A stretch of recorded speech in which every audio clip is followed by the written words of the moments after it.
ഈശോമിശിഹായ്ക്ക് സ്തുതിയായിരിക്കട്ടെ. പ്രിയ കൂട്ടുകാരെ, ഒക്ടോബർ 1 നാം വിശുദ്ധ കൊച്ചുത്രേസ്യയുടെ തിരുനാൾ ആഘോഷിക്കുകയാണല്ലോ. ആദ്യമായി എല്ലാവർക്കും വിശുദ്ധ കൊച്ചുത്രേസ്യയുടെ തിരുനാളിന്റെ മംഗളങ്ങളും പ്രാർത്ഥനകളും ആശംസിക്കുന്നു.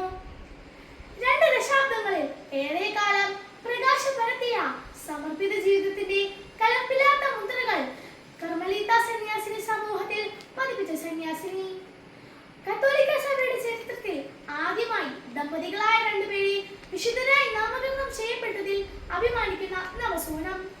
ആഗോള മിഷൻ മധ്യസ്ഥ, ഉണ്ണീശോയുടെ കയ്യിലെ കളിപ്പന്തെന്ന് സ്വയം വിശേഷിപ്പിച്ചവൾ, ചെറുപുഷ്പ മിഷനിലെ സ്വർഗീയ മധ്യസ്ഥ. ഇങ്ങനെ നീണ്ടുപോകുന്നു വിശുദ്ധ കൊച്ചുത്രേസ്യയുടെ വിശേഷണങ്ങൾ. വിശുദ്ധയുടെ ജീവിതകഥയിൽ നിന്നും ദൈവം നമ്മുടെ സ്നേഹപിതാവാണെന്ന് എനിക്ക് മനസ്സിലായി. തെരേസയെ പോലെ അനേകം കൊച്ചു കൊച്ചു കാര്യങ്ങളിലൂടെ വിശുദ്ധി പ്രാപിക്കാമെന്ന് ഞാൻ തിരിച്ചറിഞ്ഞു. അതൊരു പുഞ്ചിരിയാകാം, സ്നേഹപൂർവമായ ഒരു വാക്കാകാം, സ്നേഹത്തോടെയെല്ലാം മറ്റുള്ളവർക്കായി ചെയ്യുക.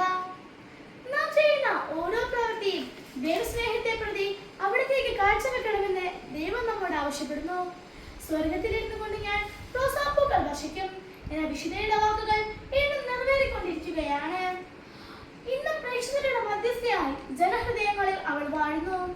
ഭൂമിയിൽ തന്നെ മഹത്വപ്പെടുത്തിയതിന് ദൈവം നൽകിയ സമ്മാനം. ചെറുപുഷ്പത്തെ പോലെ നമുക്കും ഉണ്ണീശോയുടെ കയ്യിലെ കളിപ്പന്താക്കാൻ പ്രയത്നിക്കാം. ആത്മസമർപ്പണം വഴി ധന്യമാക്കപ്പെട്ട ഈ സമർപ്പിത ജീവിതം നമുക്ക് ഇന്നേക്കും പ്രചോദനമാകട്ടെ. വിശുദ്ധ കൊച്ചുത്രേസ്യ നമ്മെ എല്ലാവരെയും അനുഗ്രഹിക്കട്ടെ. നന്ദി. ജയ് ക്രിസ്തു.